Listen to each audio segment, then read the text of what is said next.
Okay, so today we're going to talk about the transfer function method, which you will find is a little bit easier if, I guess we'll talk about it as we go forward. Basically, if I want to find the actual response, what I was just talking about is if I want to find the time function of this output graph, like what is y as a function of time? You could also call it the complete response. So, or the dynamic response. If we're trying to find that, we can really put it into two different categories. If there are initial conditions, this is what we talked about last time in class. That means one of them is non-zero. We have to apply the Laplace transform. So we're using those initial conditions when we differentiate each of those different parts.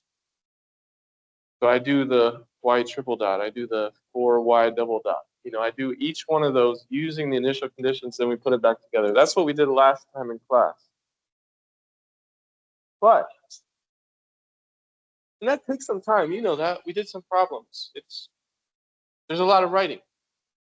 If there are no initial conditions, though, so if everything is equal to 0, we don't have a starting displacement, we don't have a starting velocity or current or anything like that, we can simply just use the system's transfer function.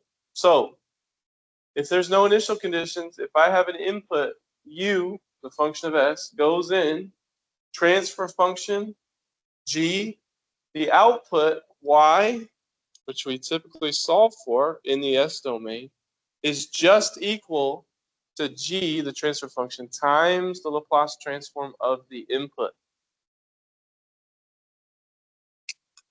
So if you remember from last time, we were trying to take this and then we rearrange things and we try to solve for y as a function of s. That's our goal. And then we do partial fractions, bring it back to the time domain. If there are no initial conditions, this is much faster. I take transfer function, multiply it by the transform of the input. Now I've got my thing, I can look at the roots and we can bring it back to the time domain once I find those constants. So again, the main differentiator is if there are initial conditions or not. So we talked about this last time. So, if I have initial conditions, we put it in standard form. We take the Laplace transform of every single one. We solve for y. We put it into partial fractions based on the roots of the poles. We find those constants or residues. And then we bring it back to the time domain using that table. Just as an example, the transfer function, we know what would the transfer function be for this input-output equation? Just yell it out there.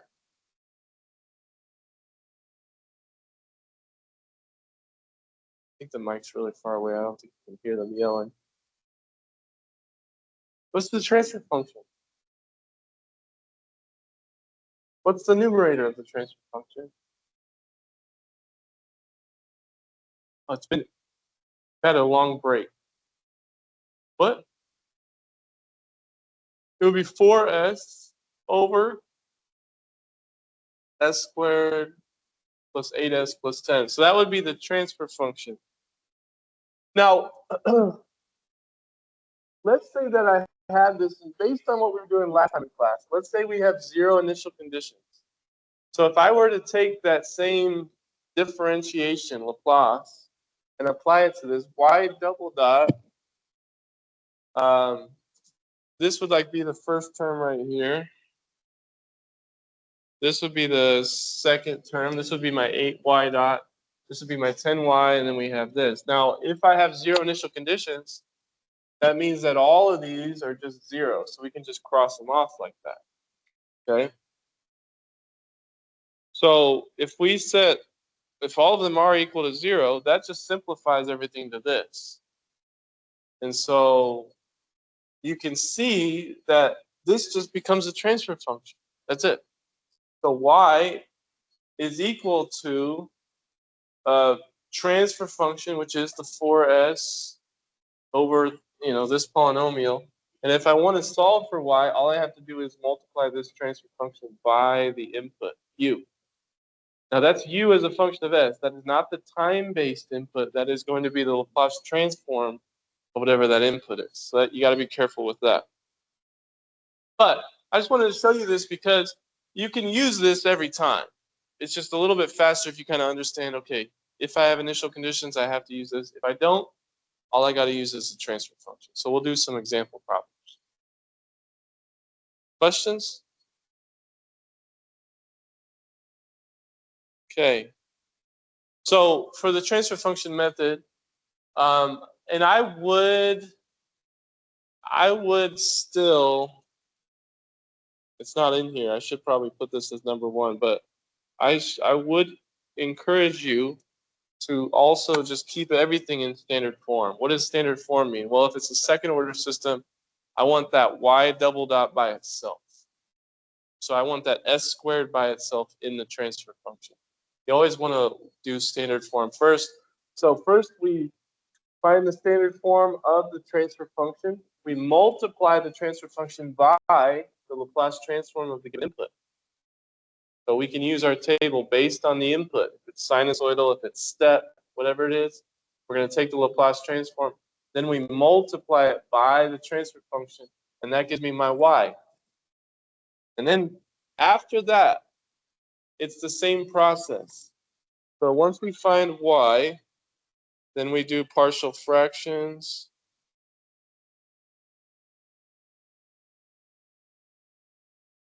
So we do the partial fractions. We look at the roots. That tells us what kind of partial fractions we're going to have.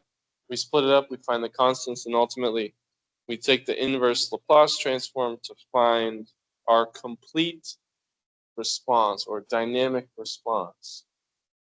So that's all it is, just transfer function times input, because there's no initial conditions. Okay. So, for example, last week we did this. Maybe this is the last thing you had in your notes. I don't really remember exactly. Was it? It was the last thing we did? Wow, cool. Okay, we did this example problem, and we had some initial conditions. We had the input. What if instead of that, we're going to say the initial conditions are all 0? So let's say, you don't have to erase this in your notes, but you can write this again. What if all the initial conditions are actually 0? How could we solve it?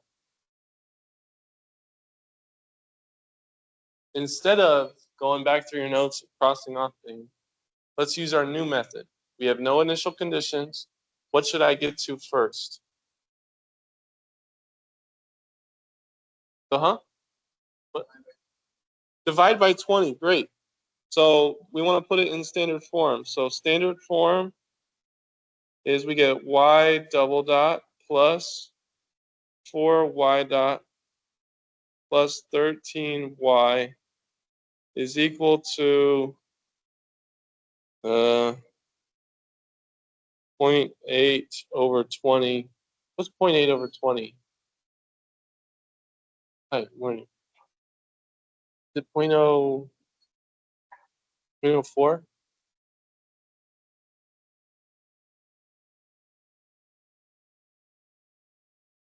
Huh? Yeah, that works.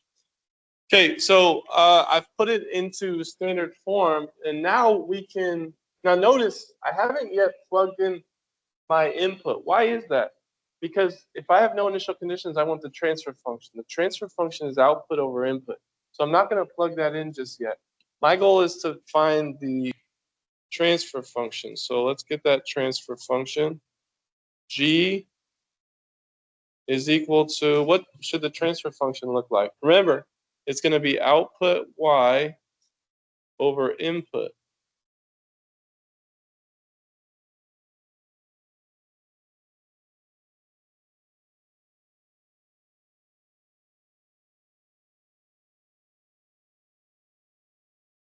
What is the transfer function? It's not really a trick, not a trick question.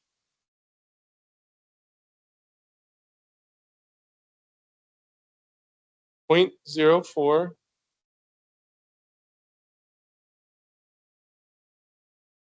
Very good. So this is my transfer function. We've been doing them for a long time. So this is my transfer function. And now I want to, I don't know if I left myself a whole lot of room for this, but whatever. That's my transfer function. If I want to solve for y, okay? Now, look at this. We can just rearrange this. Because I have no initial conditions, all I have to use is my transfer function. So if I want to solve for y, that's just equal to transfer function plus times u. Times u, which is in the S domain. So I have to figure out first, what is u as a function of S? That's where we go to the table. I want the Laplace transform of my input. We actually did it last time in class because we had to do it while we solved for it. What is the Laplace transform of this 10 direct delta?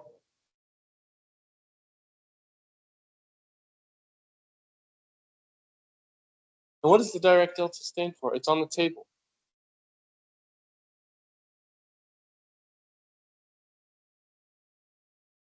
It will just be 10 because that stands for a unit impulse. You hit it with a magnitude of 1 for a very quick period of time. And so that just becomes 1. We have 10 times that. So this is just equal to 10. So 10 times direct delta B just becomes 10 in the Laplace domain. So now that I know that, we're just going to take this transfer function times the input, which is 10, and that gives us y is just equal to 0.4 over s squared plus 4s plus 13.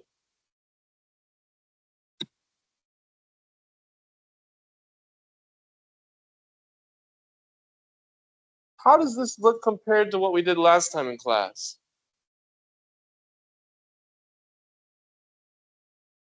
Oliver, you got it pulled up? It's a lot different? Well, no, just comparing y as a function of s should be here. See how different it is? It's a little bit different. Notice the denominator hasn't changed. So that doesn't change. What does change is the numerator. So the initial conditions are going to change your numerator if you have them. If you don't, that's why it makes it easy. We can just multiply transfer function by whatever that input is to get y as a function of s. Now is just like last time in class. Our goal is to take this and bring it back to the time domain. So we're still trying to solve for the complete response. So we'll use a lot of the same stuff. But questions up to this point, you can just use a transfer function if there's no initial conditions. It simplifies the process. I think before I solve for that complete response, we want to first find the final value. So on the equation sheet, there's something called the final value theorem. We talked about it a week or so ago. So we're going to bring that back in a little bit, and then we're going to actually solve from here. Final value theorem is helpful. If I just want to know where does this thing end up, that's what we're going to solve for next. Questions? All right, we're going to go to the next slide. So y is equal to 0.4 over s squared plus 4s plus 13. The final value theorem.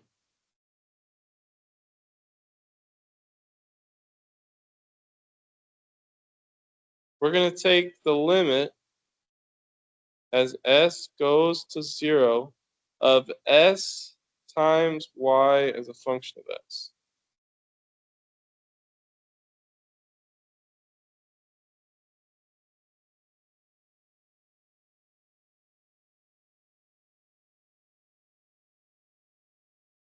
So if I take this all times s, that means that s goes in my numerator. Now what happens as we take the limit where s goes to 0? What does this become? What is my final value going to be? It's just 0. Not very exciting. And I'll tell you why it's going to be 0. I actually already know from the input that we gave this thing an impulse and it had no initial conditions. So when I hit it real fast and then let go, it's going to oscillate and then we're going to reach a steady state back at 0. That's the goal here. If my input had been a step, that's where we'd see a slightly different output. We'd see some kind of constant at the end. So that's the final value theorem. We can just do a quick check, see where this thing ends up. Lastly, we want to find the complete response. So to find the complete response,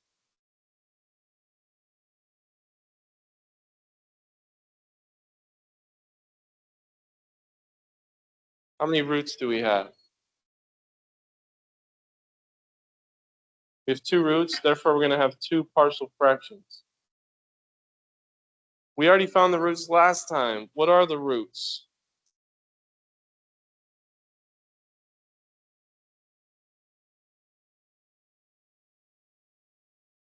-2 plus or minus 3i. Cool. So this is my a term right here. 2. A is equal to 2. Omega is equal to 3. So because I have complex roots, and this is what we did last time in class, we're going to pull both from sine and cosine. It's going to be a combination. So anytime I've got complex roots, I'm using both of those. And so this is, we can set up our partial fractions where omega is equal to 3. So we're going to have a 3a, I'm using from the sine, over, this is s plus 2 squared plus 3 squared. Notice, because I put it in standard form, actually, Oliver, you had us put it in standard form. That was good. This equals this, right? If that's not the case, I didn't put it in standard form. I want to correct that because I'll get constants that are incorrect. And then we also do the cosine. So this becomes some b over, oh, sorry, b times s plus 2.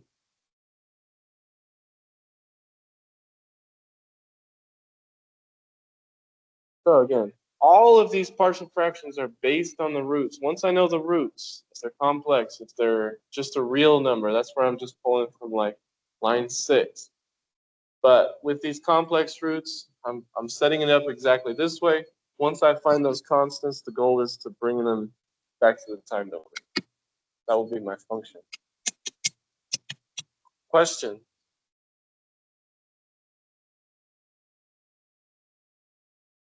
Okay, so let's see, we have 0.4.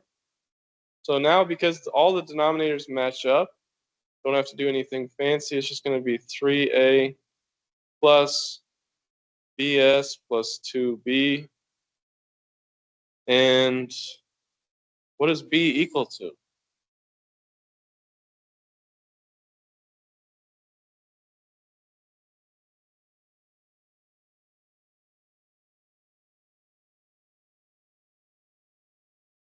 How many s's do we have on the left-hand side? None. Okay, so b is equal to 0. That means my output is just going to be actually a pure sine. And a, oh, I didn't mean to do that. A is equal to 0.4 over 3. Let's just get a decimal going. 0.13 repeating. And so when we bring this back to the time domain, y as a function of time equals 0.133 repeating e to the negative 2t sine 3t, which the graph, if you're interested, would look something like this. It just oscillates. It's got a very small amplitude, but it will die out pretty quickly over like 2 seconds. We're going to reach steady state, and we've got a sinusoid. It's a frequency of 3 radians per second.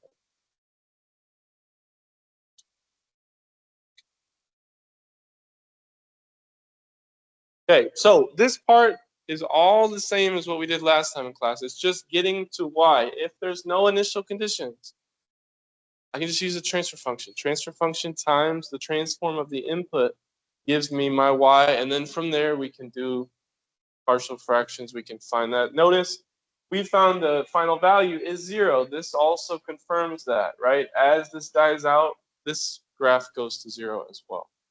So we can kind of check ourselves in a few different ways. Questions?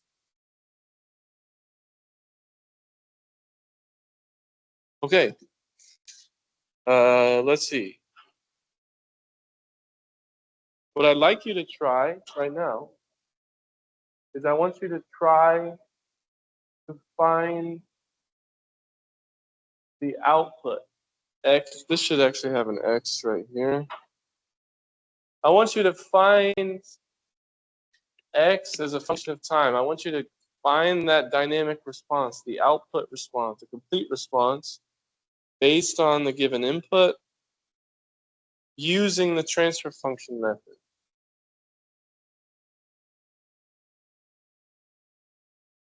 And then we'll do it together. I got a couple more example problems that we'll go through.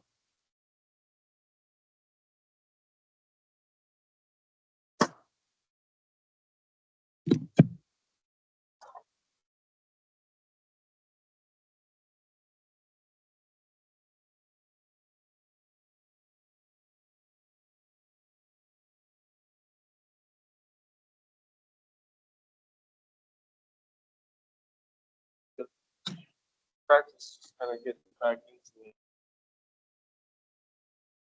But this time we are using the transfer function. That's what we're going for.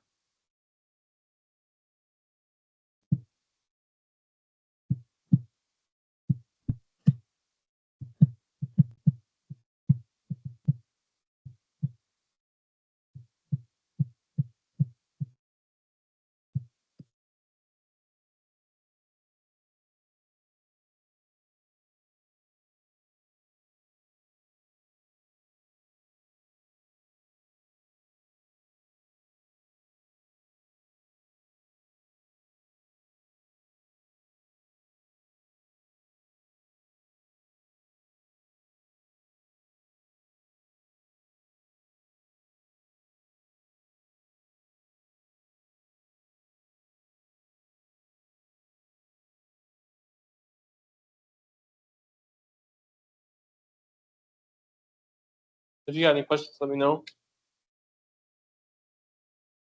The goal is to find the transfer function, the transform of the input, and then from there, partial fractions to find x as a function of time. So that's the route you're going to take.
I can.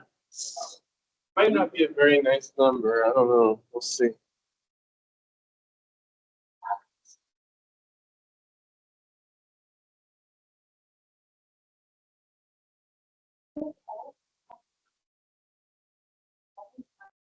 Yeah, it's not a thing.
Uh, that's great.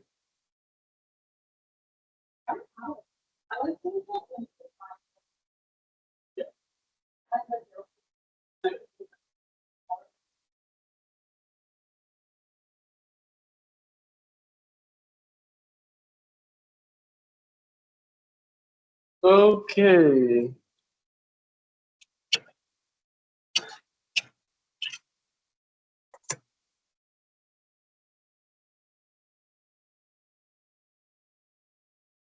So again, the reason why we're using transfer function method is that there's no initial conditions.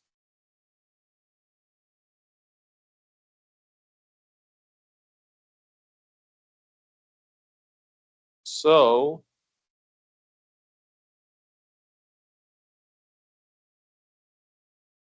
what'd you do first with this? What? Standard form, thank you. So standard form, you want to divide it all by 2. So we get x double dot plus 3x dot plus 6.5x equals 2u. That's a very good, important first step. Is going to save you a lot of headaches first putting in the standard form. Because then when you set up your partial fractions, things are going to line up a lot better. After that, what happens after that? Well, we're going to get our transfer function, which is just 2 over s squared plus 3s plus 6.5. So that's our standard form transfer function. Now, y is just equal to, because we have no initial conditions, g transfer function times the transform of the input. What did you get for the transform of the input? We should be looking here.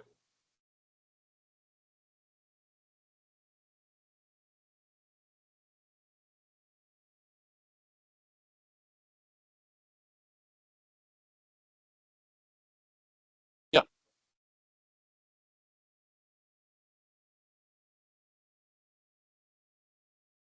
Unit, the uppercase U as a function of time is the unit step, yes.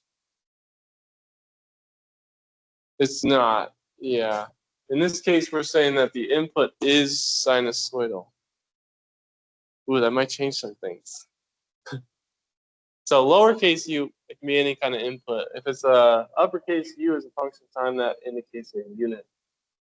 That's the only time the uppercase is used in the time domain. So yeah, we're saying that our input is 2 sine 12t. So that makes omega is equal to 12. So my input in the S domain is going to be 24 over S squared plus 12 squared. 2 times 12, because omega is 12. So because we have a 2 sine, that's where we get the 2 times 12.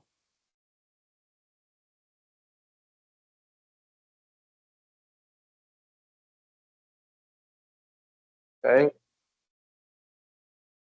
So you can see it's going to get a little bit complicated, because if I take my transfer function and multiply it by that, y is equal to this 2 over s squared plus 3s plus 6.5 times 24 over s squared plus 12 squared.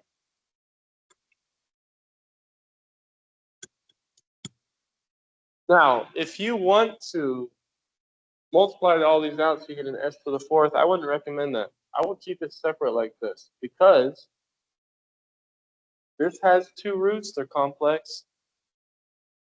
This has 2 roots. They're purely complex.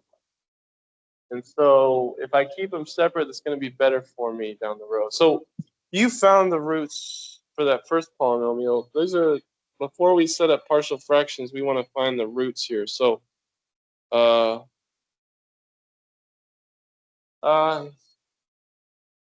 yeah, I got them in decimal. That's fine. It's negative. Oh, you got it?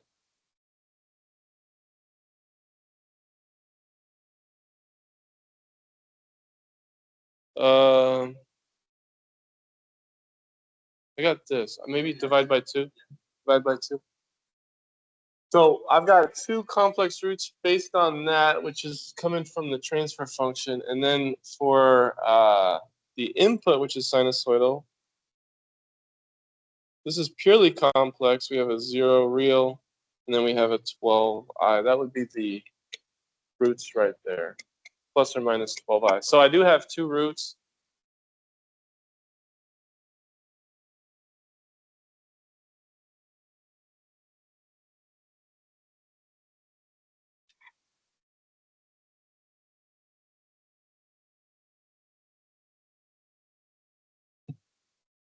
So let me go from here.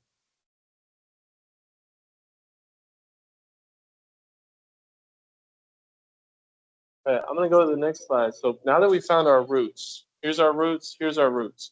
We're going to set up 4 partial fractions because I have 4 roots. And so we would actually set up 4 of these partial fractions. So 8 and 9 are for the plus or minus 12i. 10 and 11 are for these complex roots that come from the transfer function. So I'd set all of those up and then go ahead and solve. So on the next slide, hey, morning. So here's, we have the 2 over s squared plus 3s plus 6.5 multiplied by 24 over s squared plus 12 squared. We're going to set up 4 partial fractions. So this is negative 1.5 plus or minus 2.06i. And then we have S3 and 4 plus or minus 0 plus or minus 12i. So if I'm looking on the equation sheet, this is my A value, this is my omega value at the start. And then I've got my omega value for the other one. So I would set up 4 partial fractions. I would have 2.06 times A over, that's a constant we got to find, S plus 1.5 squared plus 2.06 squared.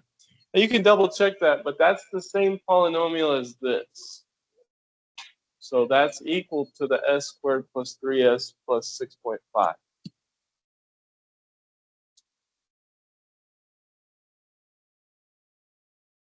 Then I do the other one. So this is the B times S plus 1.5 over that same setup that comes out of the table. So we were using 10 and 11 to set those two up.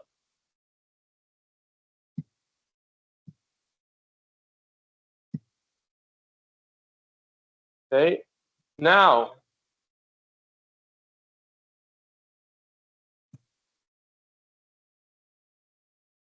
there's a reason why I'm putting some space in between them. We'll get to it. Now I get to my other 2 roots, which are just sine and cosine. So now we can put in, this is going to be a 12c over s squared plus 12 squared. And then we're going to have a d, some kind of constant, times s over s squared plus 12 squared.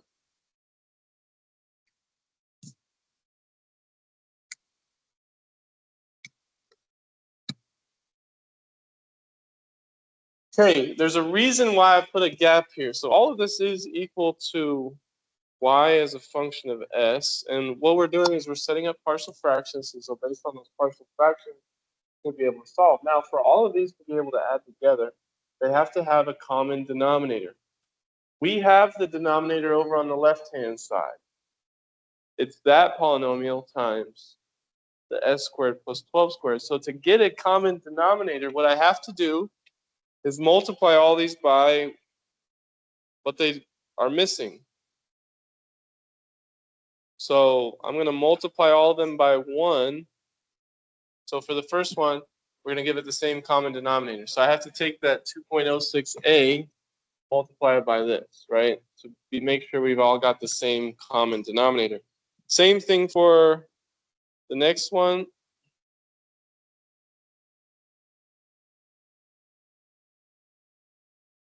And then for these ones, to get that same denominator, I'm going to have that polynomial. It's the same as this.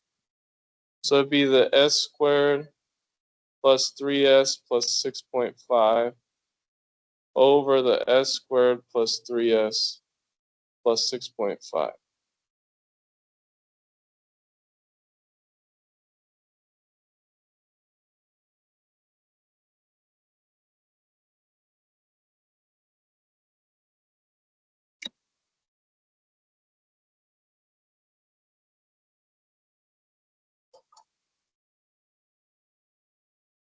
Okay, so this is kind of a complicated thing. Even though we're using the transfer function method, so we were able to get to y as a function of s pretty quickly, just transfer function times transform of input. Once I set up partial fractions, I have 4 roots based on that sinusoidal input. So from those 4 roots, we set up 4 partial fractions.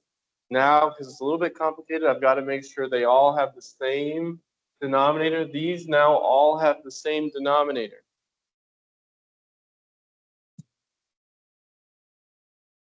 Which means now I can go through and solve this. So for the numerators, we have 48 is equal to, I have a 2.06a times s squared plus, now I've got 12 squared times 2.06 times a. That's going to be 296.64a. So that's the first part. Then I've got a bs cubed plus 1.5 bs squared. So I'm just foiling this out. Plus 144 bs plus, now I have 1.5 times 144, which is 216b.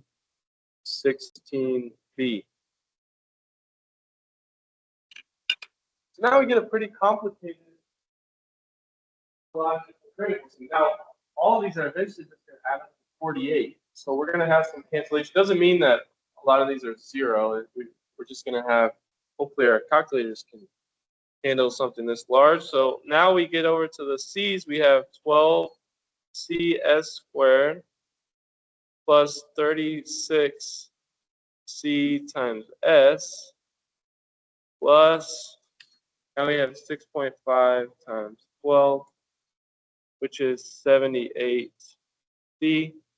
And then lastly, we get to the d's.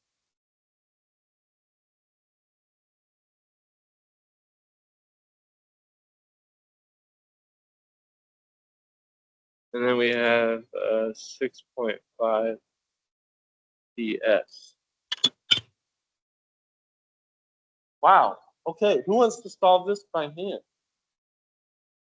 That's where, again, you've got the TI, you're going to poly symbol 2, you're pulling up the, not the polynomial, in this case it would be the equation solver. So you can put in a couple sets of equations. Now what I would do is first, to set it up, we're going to look at the s cubes. That's the highest one we have, right? Then we have s squareds, s's, and then any constants. So for example, for the constants, I have 48. That's equal to 296.64a plus 216b plus 78c. So all three of those constants are going to add up to 48 in this way. So I can cross those off. This is what I used. This is what I used. This is what I used. This is what I used. Now we do the same thing. All the other ones are going to equal 0.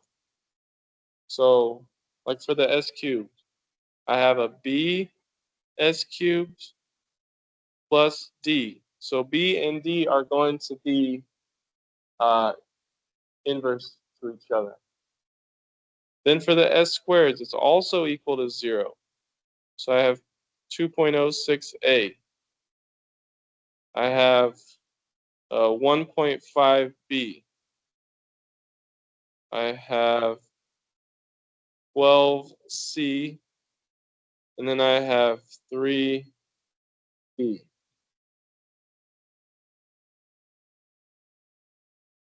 And so we can cross those off.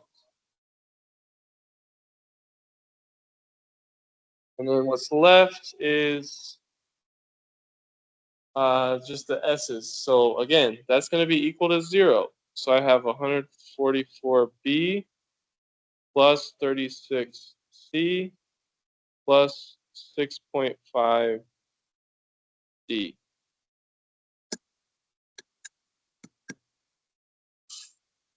So this is a fairly complicated one. I have 4 roots. I have 4 partial fractions. I got to make sure they have a common denominator. And so we're multiplying all those out, making sure we FOIL it properly. I hope I didn't make a mistake. I don't have my notes.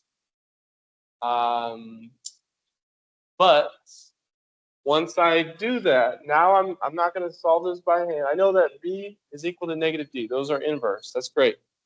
But for everything else, that's pretty complicated. So now we go to the calculator, and we can put in these sets of equations. Now, for anything that's not listed, I'm going to put a 0, obviously, right?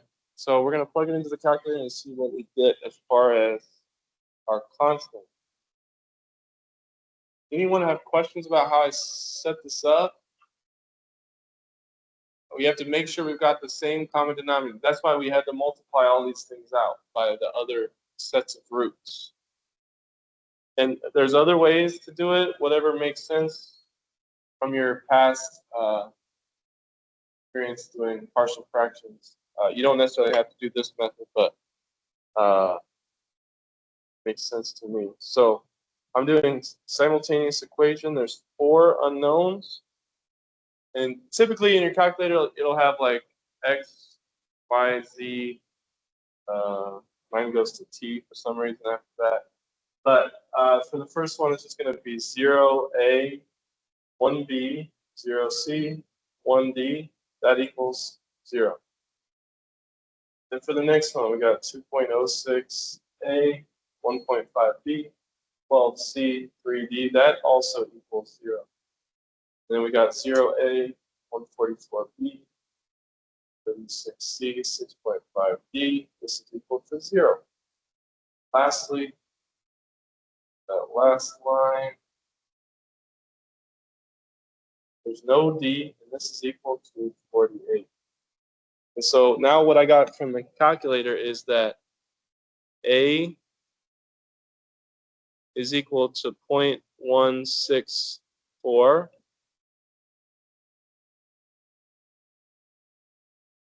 B is equal to 0.007.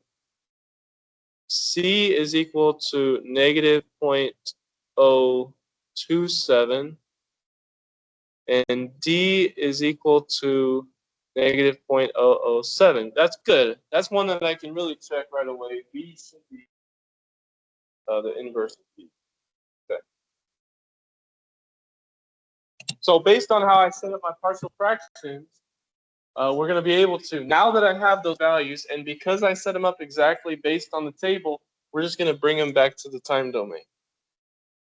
So now I can actually solve, I guess this is x as a function of time. So my output, my complete response, we now can have all that information. So A is 0.164. This is e to the negative 1.5 t sine 2.06 t. Because that's how we set up. It was based on the sine. The next one is cosine. So it's 0.007 e to the negative 1.5 t cosine 2.06 t. Then we have the next one, which is just sine of t. So this would be negative 0.027 sine 12t. And then lastly, d cosine 12t. Complicated. Even, I have a sinusoidal input. I have an underdamped system. There's oscillations. So what's going to happen is that these e to the negative t's, these will die out. And then after that, this is the output. So it's going to be trailing behind it. Now you could look at this sine and cosine. It's really a combination. I could just say sine of 12t plus some kind of phase angle, because it's going to be trailing behind the output. That's what we'll talk about after exam 2. But I can still represent it as a combination of sine and cosine. These other ones are going to die out, and that would be the complete response to this sinusoidal input.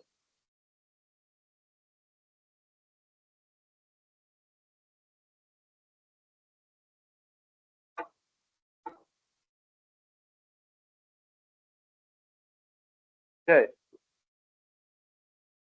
Question.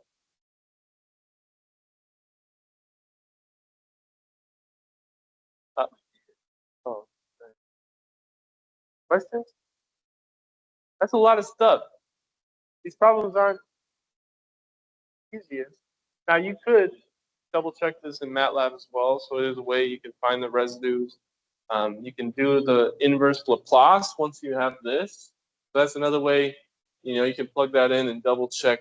It'll probably have a slightly different format, but maybe some like crazy huge fractions.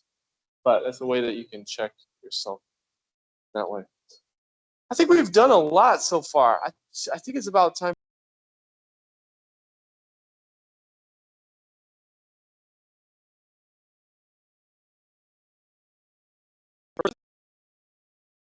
We're just gonna do a couple more problems, and then you have homework 5 that hopefully it kind of ties it all together. If there's no questions, let's take 5. Let's come back at 8:05. We're gonna do 2 problems. I'm gonna do one. You're gonna do one. Okay. I think you should ask someone your capstone. Good one.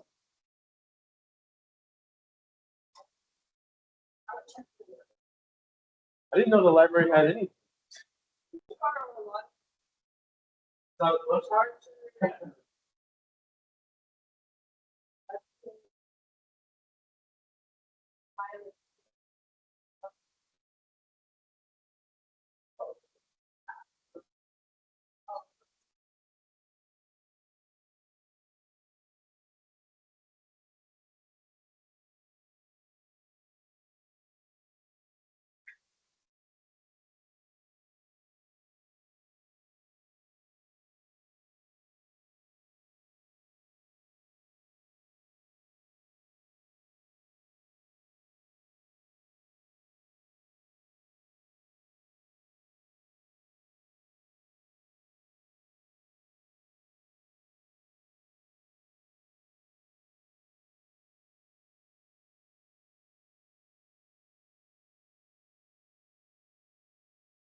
If anyone is interested,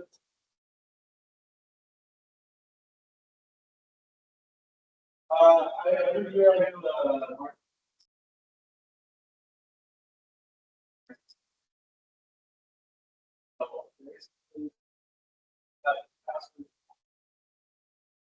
also have a this is, but I also put it in the Discord under my announcements. So if you're interested, yeah, you might as well. Yeah, you do one with your family. Yeah, you might as well because the more the merrier. The more chances one of us can have a perfect bracket. Well, you'll probably do better than 60% of the group because most of the time people think, "Oh, I'm going to do the research," and then how good is research? Anyone actually put time into this? Yeah, you got to. I mean, my kids just choose the mascot they like, and honestly, sometimes they do better than me. I'm gonna pick the dragon. What do you mean? Of course, you can use AI to do a bracket. Yeah. Perfect? No, no one's ever got a perfect bracket. I know this can be your chance. Uh, let's see. That's a statistics problem right there. Crick would love that. It needs to be done by Thursday at like 9 o'clock, 9 a.m. Thursday at 9 a.m. Okay, are we good? Let's do some problems. So yeah, if you want to do this, you can definitely do it. It's on the Discord too. Just as a good friendly competition. And now we'll get back to our regular scheduled programming. So where are we at? This is basically test 2. It's a pretty wide expanse. We've covered a lot of different things. From creating the mathematical model, the first thing we talked about was SSR. That's one way we can characterize and set up a system. Some of you used it on lab 2 that I've seen so far. That's also the same thing as input-output equation. So we covered response. I mean, I can figure out natural frequency, damped frequency, maximum overshoot. We can also take a graph and approximate that model from here. Now, if I want to figure out, that's just an approximation. If I want to figure out the actual dynamic response, what is that equation right here? That's where we have to take, if there's no initial conditions, I can just do the transfer function. That's what we talked about today. Transfer function times input gives us y. We can do the Laplace transform or inverse Laplace. It's a y as a function of time. If there are initial conditions, that's where I have to do differentiation. So 2 ways to get there, but our goal is to find the actual function in the time domain. And from there, we can also figure out initial value, final value too. Okay, so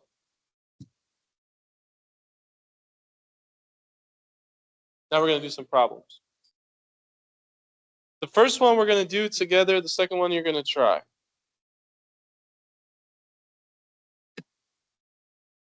So our goal, this is example 8.10. Our goal is to find theta as a function of time. That would be the complete response of this system. So there is a inertia of 0.2, that's right here. There is damping, which is 1.6, that's right there. And then there's a flexible shaft that's 65 right there. So we have basically MBK. We have our input, Tn. We're given it a step input of 2.5 Newton meters. And the system is initially at rest. But theta at time 0 is at 0.1. So it has an initial starting point that is non-zero.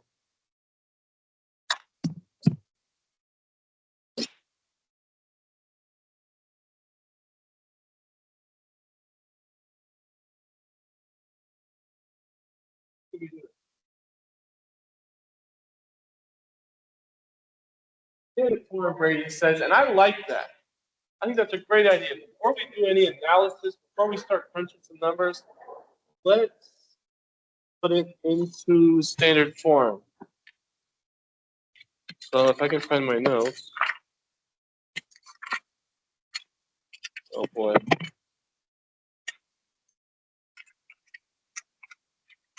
I don't think I have my notes, guys.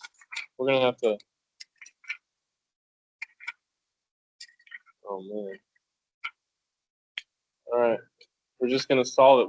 It's up to us. Well, I was just seeing if I had notes. So let's put it in standard form first. That means getting rid of the 0.2. So we could say we're multiplying it by 5. So we get standard form, which is theta double dot plus 8 theta dot plus 65 times 5, 325 is equal to Tn. So we put it in standard form first.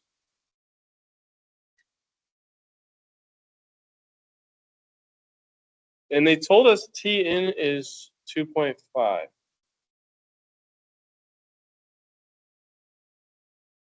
Newton meters.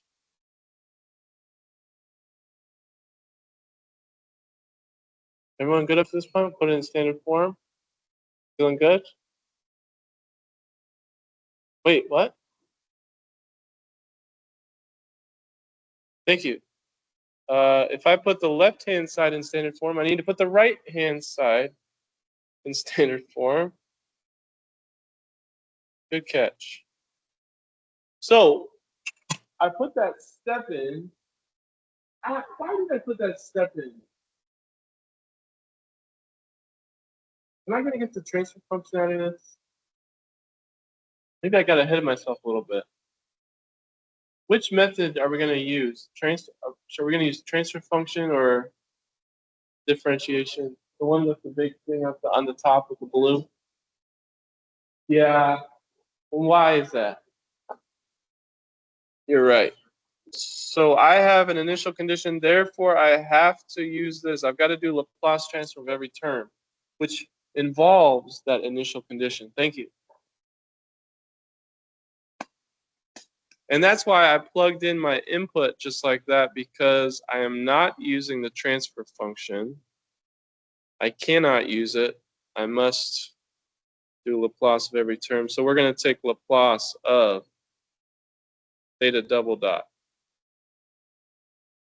We're going to do Laplace, and I can pull the 8 out of theta dot. I can do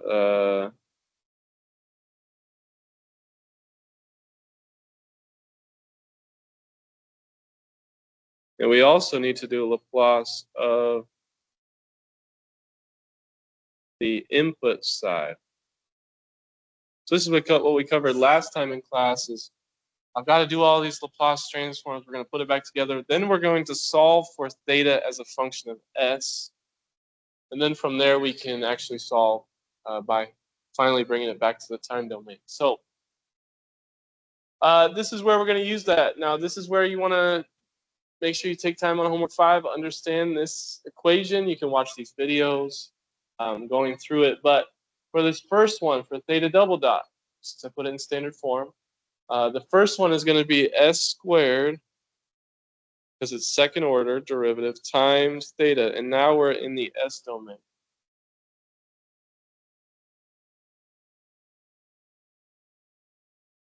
And then we have an s to the n minus 1, 2 minus 1, so we just have an s. Everything is going to be subtracted. Now, if I have a negative value, obviously it's going to change it, but everything after that first term should be subtracted, just like the equation showed. What initial condition am I putting here?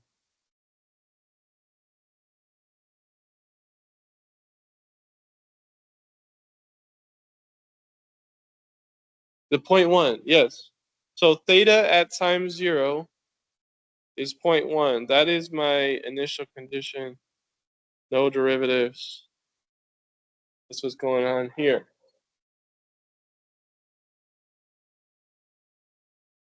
And then lastly, I can just look at this next one here.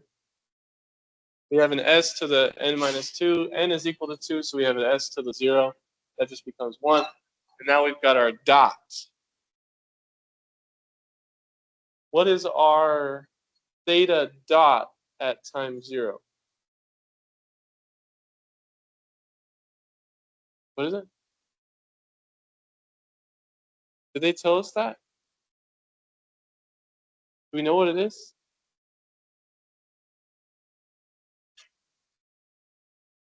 3? We have guesses 0 and 3. Maybe split the difference, 1.5. Wait, no, that's not the difference. 0.5, yeah, yeah, let's do it. Or, no, the problem actually does tell us what it is, even though it doesn't explicitly have a theta dot at time 0. But what does it tell us?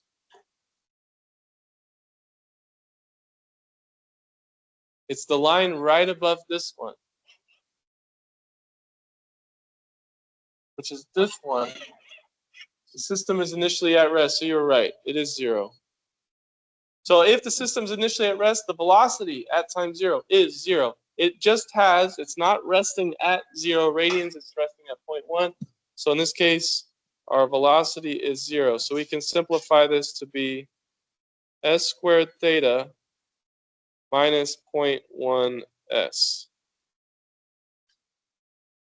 That's just my Laplace transform of theta double dot. We got to do the rest of them. So just remember what we talked about last time is I have a multiplier here. I don't want to forget about the multiplier. So we're going to have 8 times all this. Now, n is equal to 1, so we'd have an s times theta minus, no more s's, but this would be my 0.1. That's why I like to list these out row by row, because everything kind of stays the same. The s's just shift over 1.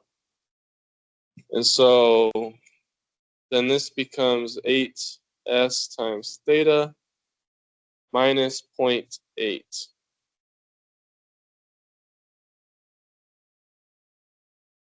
Question.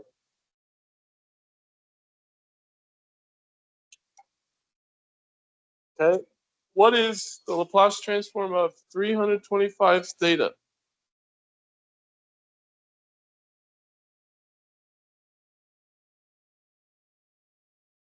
It is 325 theta. Thank you. That's the easy one. It's always just equals. It's just we're changing from the time domain to the s domain. That's it. But what is the Laplace transform of 12.5?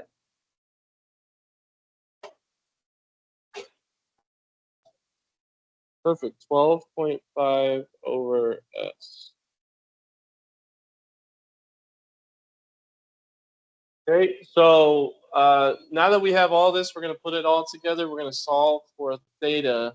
So I'm going to take that first one. We have s squared theta minus 0.1 s plus 8s theta minus 0.8 plus 325 theta equals 12.5 over S.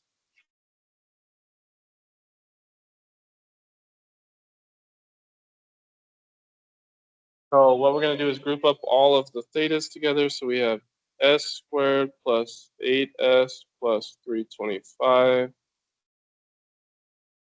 times theta is equal to 12.5 over S. And now I have a 0.1 S that's negative on the left-hand side. I'm going to add it to both sides. So we have plus 0.1 S. And then we also have a negative 0.8. So we add 0.8 to both sides. And it looks like that. Well, we're getting closer. So we group all the thetas together. We get everything else to the other side. Now my goal is to solve for theta. And I don't want fractions and fractions. I want everything to be nice and laid out. So I want to get a common denominator here. What I can do is just multiply this by S over S, which is multiplying it by 1. So we can have 0.1 S squared plus 0.8 S plus 12.5 all over S. So I just get one nice, everything's together, common denominator. And so the last thing would be to then solve for theta, which is just the same numerator here.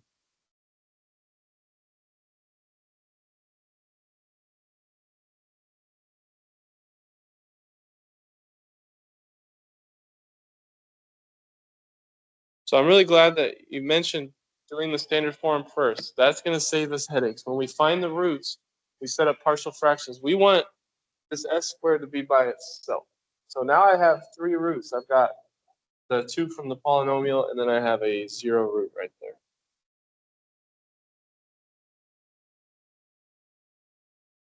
What questions? No? Everyone good? Makes some sense? Okay. Okay, we had to do this method because there is an initial condition. The initial condition plays a role. If I didn't have the initial conditions, this would be much simpler. It would just be 12.5 times something in the top. But because of that initial condition, our numerator gets a little bit more complicated, which we then have to solve for some constants. So obviously, I'm going to have to skip over to the next page. We're going to set this up using the table. We're going to set up our 3 partial fractions because I have 3 roots. And we just want to match the table, solve for the constants, and then be done with it. Everyone good? Okay, so I got to write it again. Theta S domain is equal to 0.1 S squared plus 0.8 S plus 12.5 over S times S squared plus 8S plus 325. So 3 partial fractions. The first one is going to be 0. So I have a S equals 0. That's where I'm going to set up a partial fraction like this. So we have an A over S. So if S is equal to 0, that denominator is equal to 0. Anytime I have a 0 root, I'm going to set up one of my partial fractions just like that. Find the constant. Okay, for the other ones, I imagine they're complex. Has anyone found the roots of that polynomial? Yeah.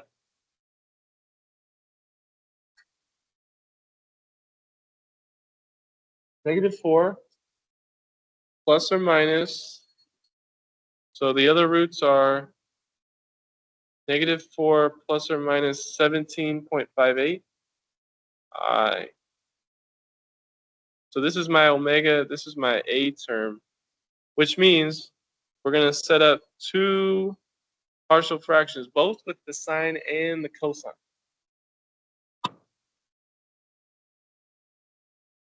Because they are complex. And so we've got, this is going to be a 17.58 times B over S plus 4 squared plus 17.58 squared. And then we do the cosine, line 11, which is some kind of constant C times S plus 4 over S plus 4 squared plus 17.58 squared.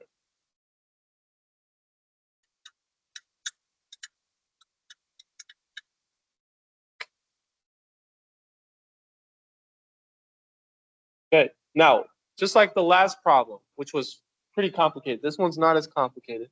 We only have 3 roots, one of them is a 0 root, not too bad. But I want to make sure that my denominators all match, right? So right now, none of them match up with what's on the left-hand side. So again, we just need to be careful. We're going to have to get common denominators, multiply by the different denominators. So we have, and I don't have space to show it just like last time, but A is going to have to get multiplied by what to get the same denominator?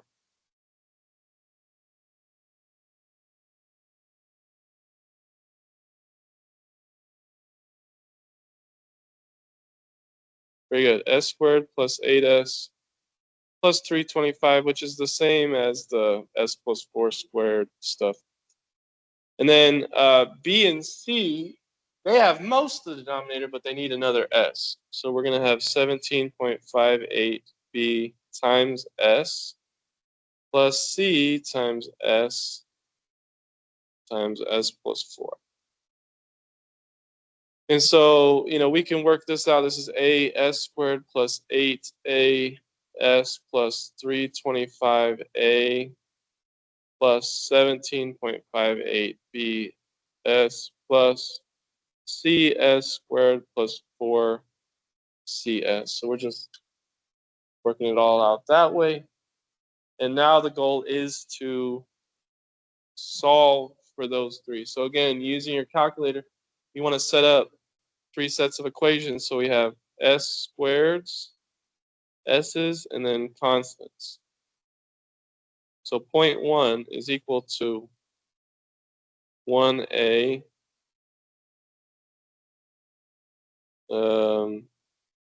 plus 1C. Then we have 0.8 from the left-hand side is equal to 8A plus 17.58B plus 4C. Then lastly, 12.5 is equal to 325A.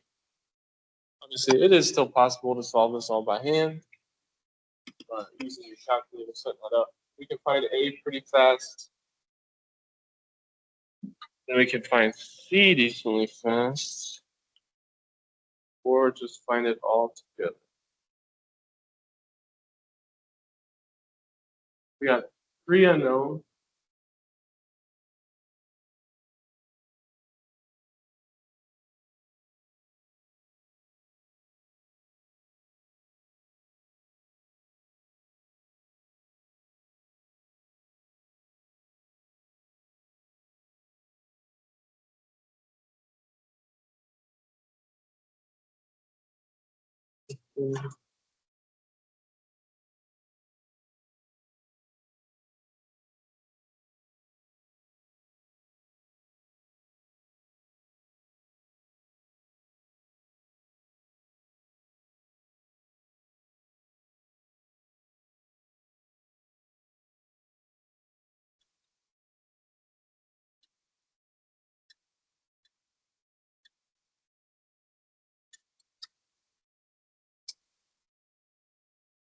Okay, so knowing how to do that with your calculator, or borrowing someone, or maybe checking the library.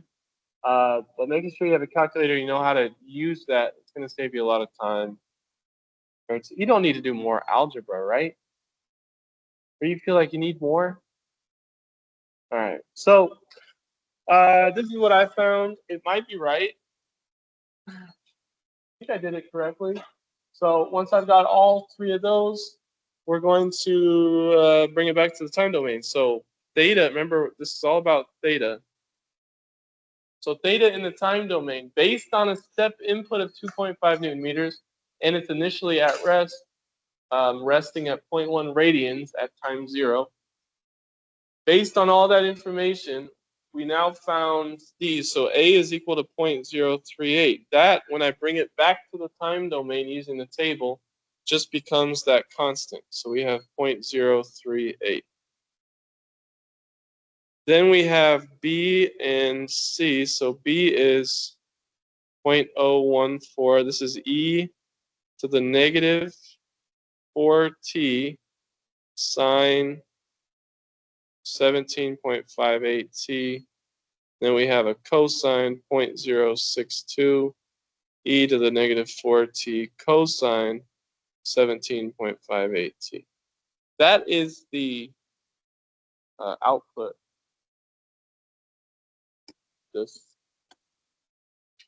And there's something we can check. We can check if theta at time 0 truly is 0.1. So at time 0, sine of 0 is 0, so that goes away. Cosine of 0 is 1. E to the negative 4 is 0 is 1. So really, we're just left with 0.038 plus 0.062. That does check out. So it matches our initial conditions. What happens is that it starts at a value, and then based on this,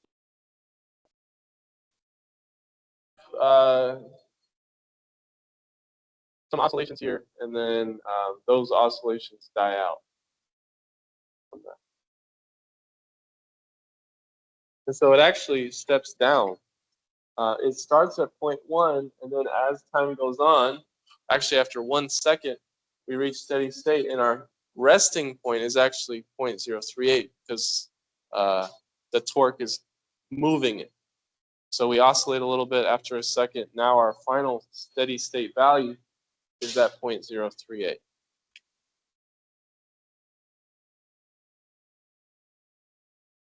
So that's what we can learn from graph. We could obviously graph it and stuff too, just to create an approximation. But we now have the actual function.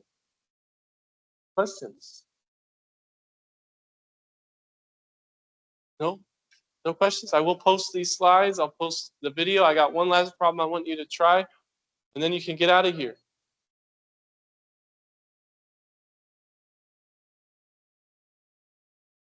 Oh, by the way, this is what it looks like. So again, this comes from the textbook. So we did it correctly.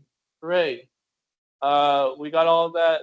Basically, sine and cosine, you can just think of it as a mixture of sine with a phase angle, but it starts at 0.1, it oscillates, and then it ends at 0.038. So based on that step input, we're actually going down a little bit. This one's called Your Turn. We have some information. It's a pretty simple circuit. I want you to solve for the final output equation, the complete response. Using whatever tools you want. I got the table up here.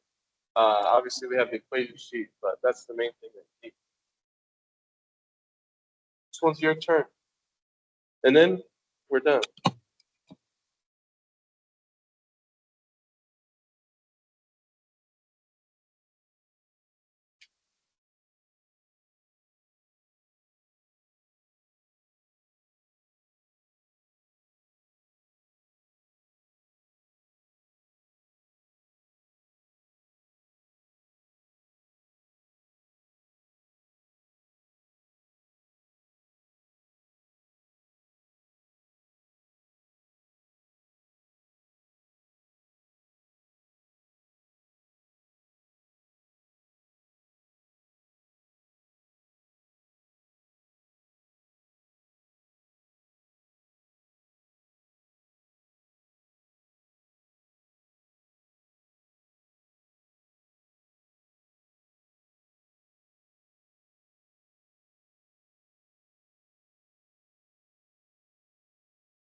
don't have a model.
Everyone?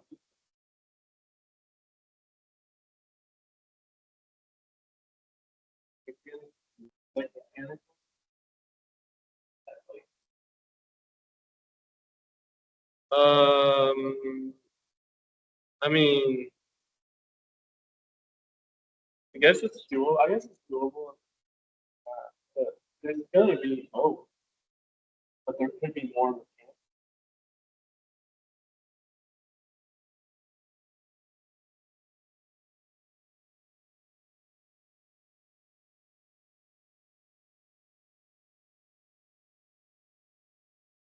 Yeah, I won't have 7 second problem. No problem.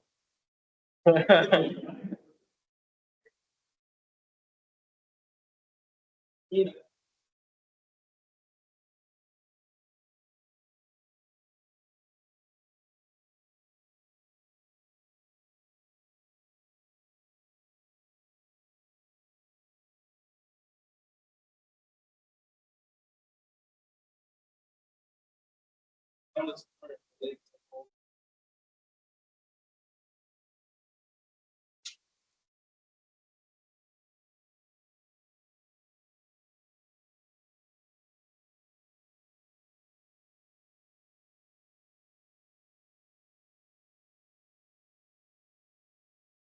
All this plans.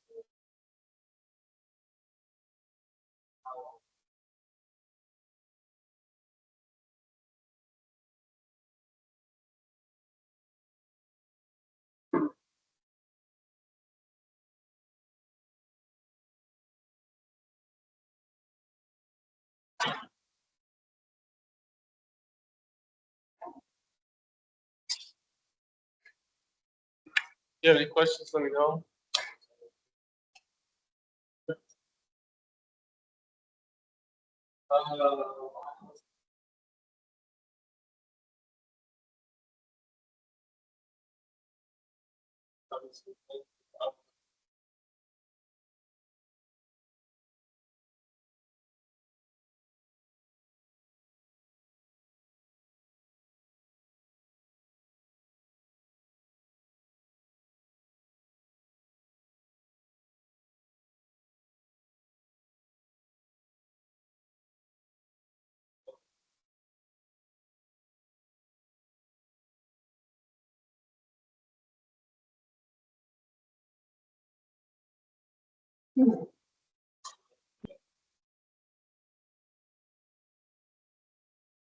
Actually, one of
Yeah.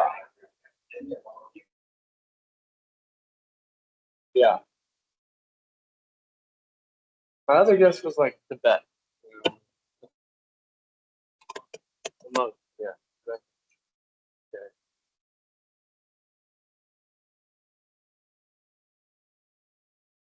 Right. Students are diligent in trying to solve the mathematical model.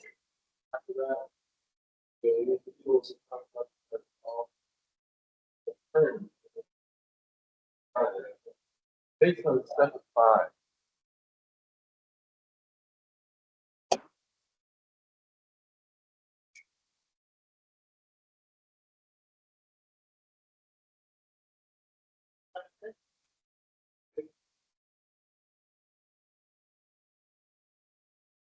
Well,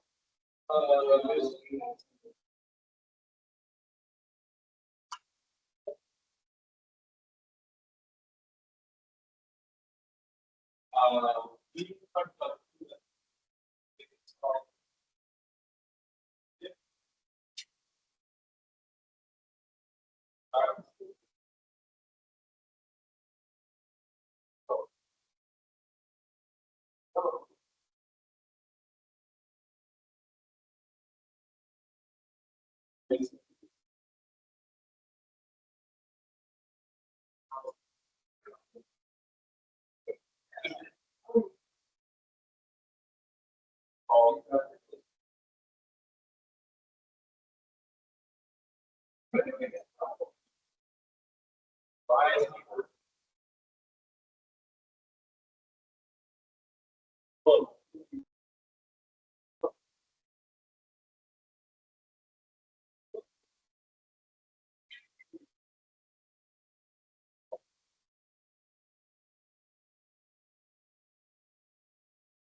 you can just start with the KVL. He is.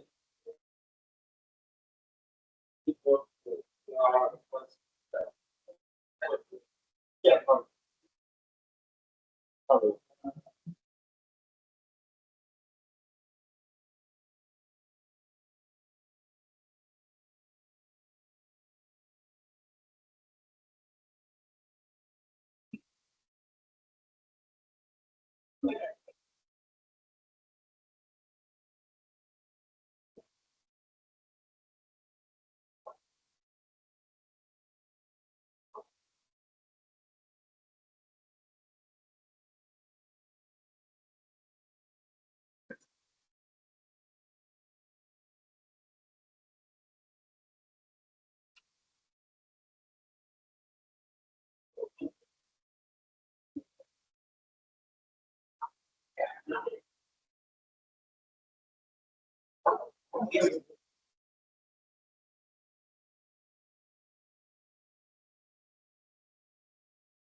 I'm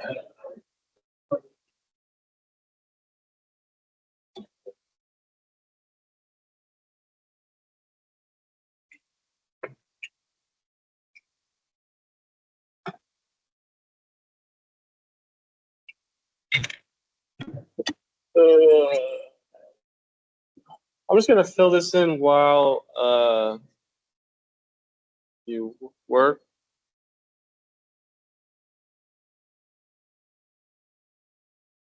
First order. Here's the diagram.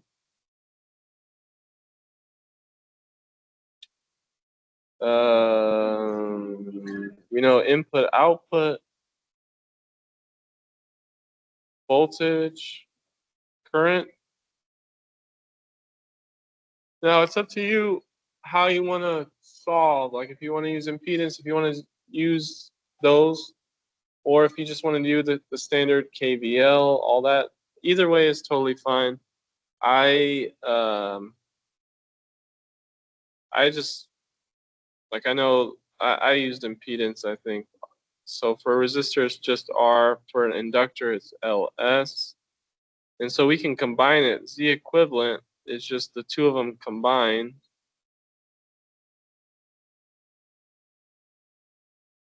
Which is LS plus R. So therefore, En is just equal to Z equivalent times the current, because everything's the same current here. So we have LS plus R times current. That's our first order equation.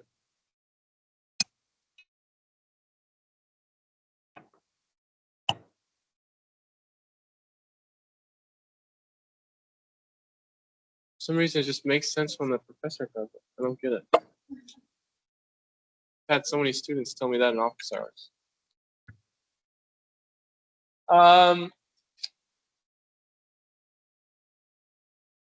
Once we get here, though, now I can create a transfer function, but do I want to create a transfer function? Why do I want to create a transfer function? It has zero energy. There's no initial conditions. So if there's no initial conditions, that means I can use the transfer function method. And so I can create a quick transfer function, G, which is current output over voltage input is equal to 1 over LS plus R. And we can then fill in what these values are. This is 0.02 S plus 1.2. So the reason why we are using a transfer function, it's a little bit faster. Now you don't have to do it. You could do the other route, differentiation, just like we did on the last problem. It still works. You plug in the values here. You know, you could say this is LIL dot plus R times IL. But in this case, because there's no no initial conditions, transfer function is kind of the way to go, because what I'm trying to solve for is this IL. What is my output current? So IL as a function of S is equal to, we can just say transfer function times the transform of the input. And you can see that just when we rearrange this. I can just move En over here. That's true. So once I have the transform of the input, I can multiply it, and then we can solve for our output current.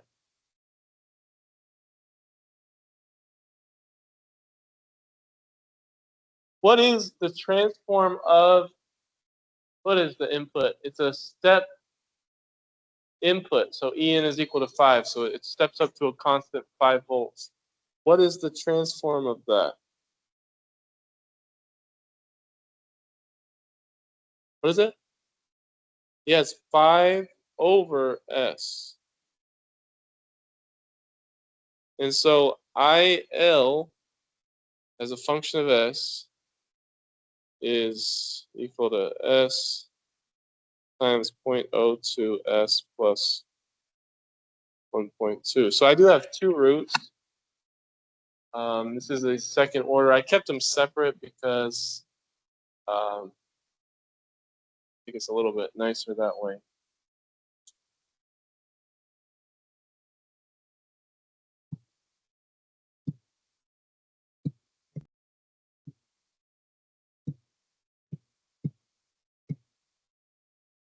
So this is IL as a function of S.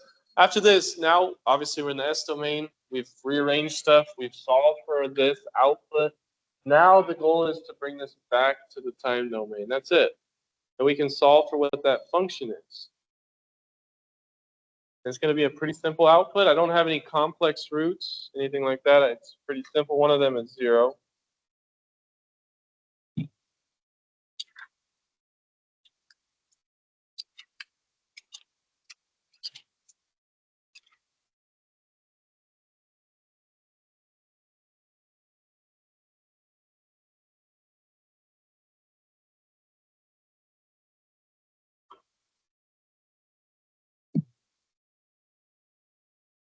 I'm going to give you a little bit of time and then we'll finish together. How about that? We're here. How do you get back to the time domain? We've got the table. So it's looking at the roots. You're going to set up two partial fractions based on those roots, and then try to bring it back to the time domain, and then we'll finish it off together.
What are the roots?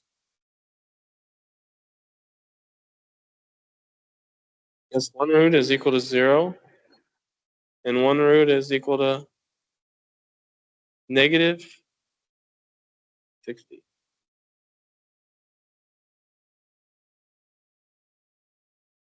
So with a 0 root, we're going to be using this one. We're going to set up a partial fraction, some kind of constant over S.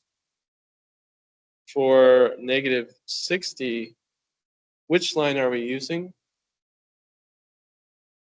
What partial fraction should we set up?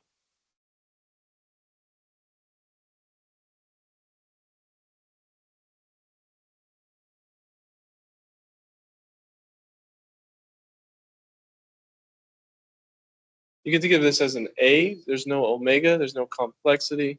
This is a real term. You're going to set up a second partial fraction that looks like that. It's going to be S plus 60 in the denominator. But do you see any problems with that?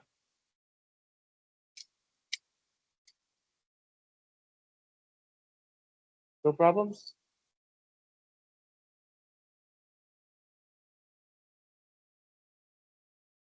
Oh, no, it's going to be e to the negative 60t. Yeah, it will. It is a negative a. So I'm saying usually our roots are negative a plus or minus omega I. So a is equal to 60. So we're going to put s plus 60 here. It's going to be e to the negative 60 when I bring it back to the time. So it is dying out, and it should die out. It shouldn't be growing. This should be a stable system. And we see that it is stable because the denominator is all positive.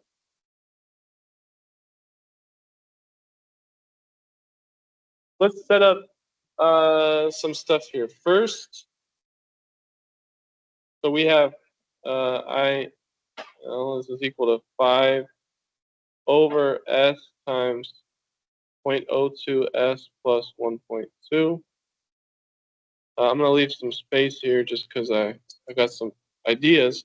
But we're going to have, so I have a 0 root, and then I have an s plus 60 because my a term is 60 for that root. That's really how you want to set this up. I have two roots, both real, one of them 0. And so now what we want to do is find these constants, bring it back to the time domain. Easy. However, how do I match? Because all of these need to have the same denominator. So what might I do to this so that it matches up better with these partial fractions that I'm going to bring back? I want to set them up based on the table. I don't have an s plus 60 here. What can I do?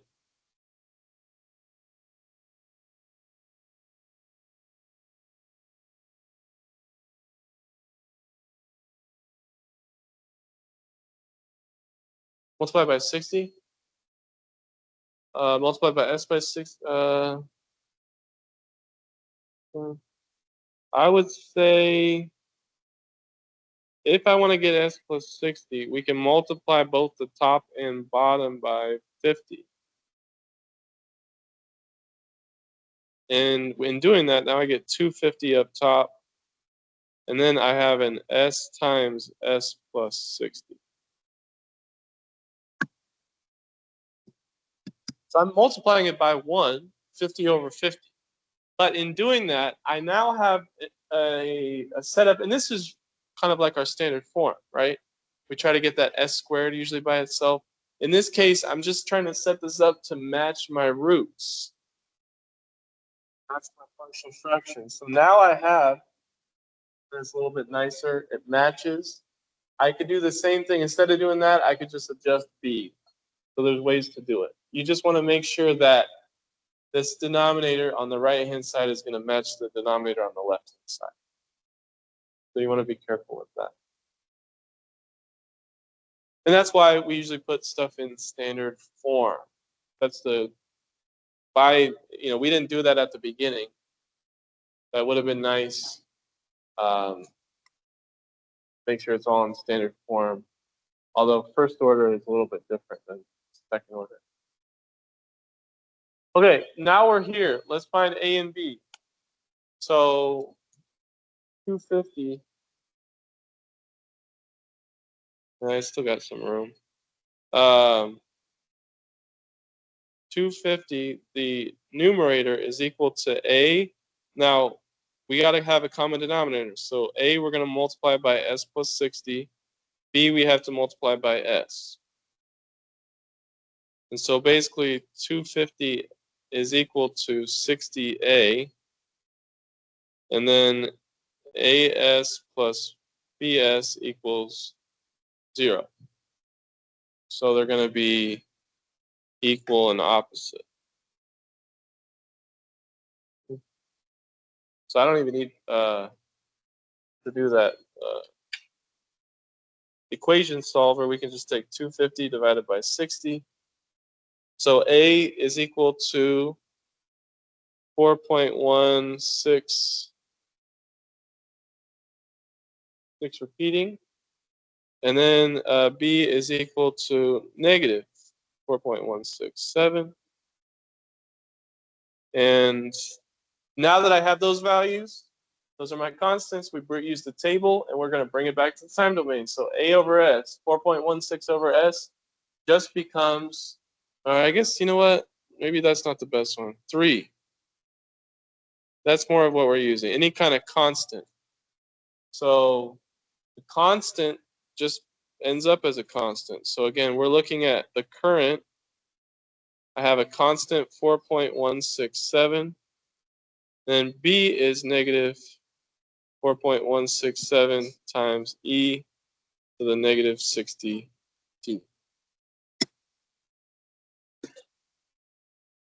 There you go. So this is our equation. This is the function of the output, which is the current. Obviously, this would change based on the input. The input for this one, first off, there's no initial conditions. It starts at 0. Does this start at 0? Yeah, at time 0, it's just this minus that, it's 0. Great. But as time goes on, then this dies out very quickly. I mean, we get e to the negative 4 pretty fast, so that dies out pretty quickly. And then we're left. So we can find the current based on this really simple RL circuit. With a 5-volt input, the current is going to be 4.16 repeating amps at steady state, which we reach in about 0.1-ish seconds.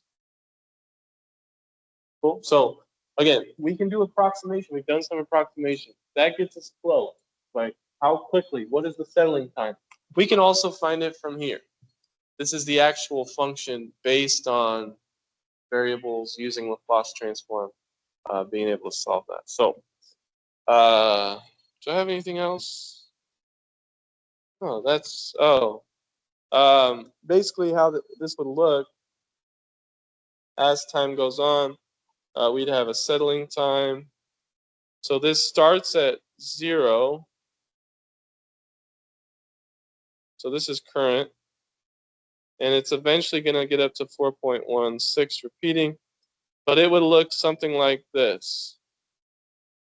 So it does look like a first order system. Based on that step, I start at 0. And then we reach that at the settling time. How do I find the settling time? Settling time is going to be when we get an e to the negative 4. So our exponent is negative 60t. So if I take 4 divided by 60, therefore settling time is equal to 0.067 seconds.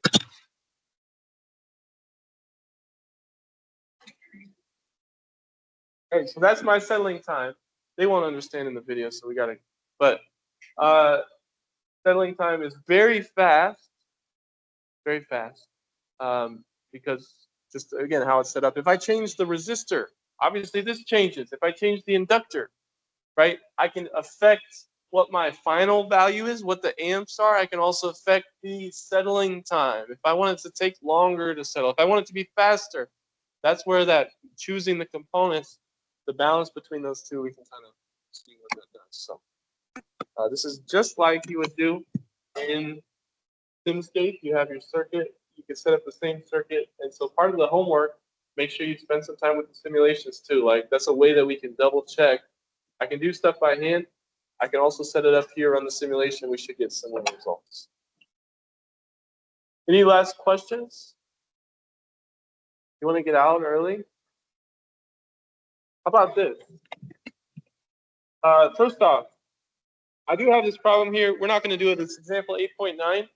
This is a good practice. So if you want to practice, I'll post these slides so you can use that. We're also going to do a review before we take the test, which is next week. So we're not going to solve this, but I can definitely, if you want to check yourself, I have the answers to this. Okay.